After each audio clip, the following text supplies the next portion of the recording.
Giờ hè lơ nơ mê nha, giờ hè bu thọ ba thọ na, giờ hè lơ nơ khó thi, giờ hè si thọ bơ trơ nơ mi. Đưa cơ bỏ thọ kê giờ ta hi lo giờ ta lo ga đô na đi tô cơ mà nơ ta li bơ so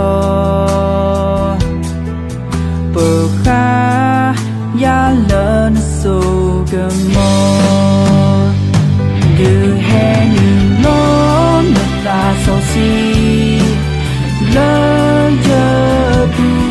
mà cơ so cho như ta ở to là khi tu đồ lô nè lô như ta ung lỡ ở ghê đi tôi như cơ yên đồ nơ ta sâu bê.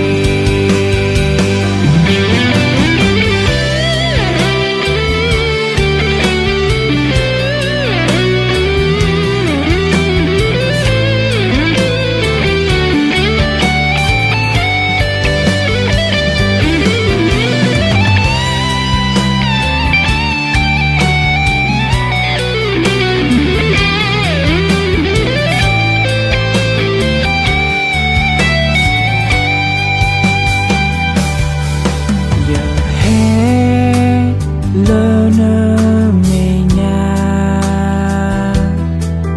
giờ hè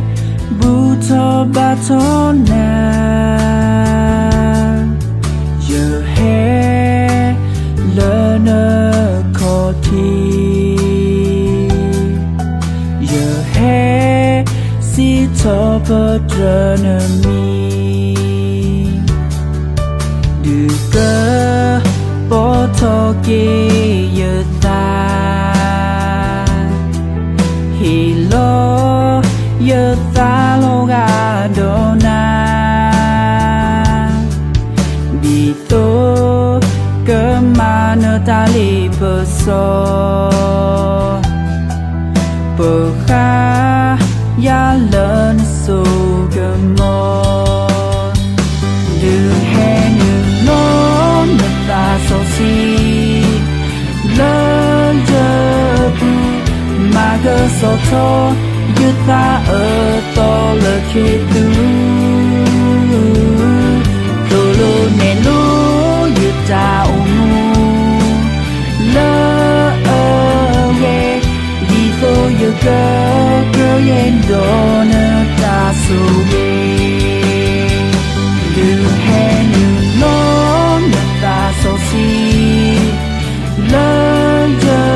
bu mà cơ so cho như ta ở to là khi tu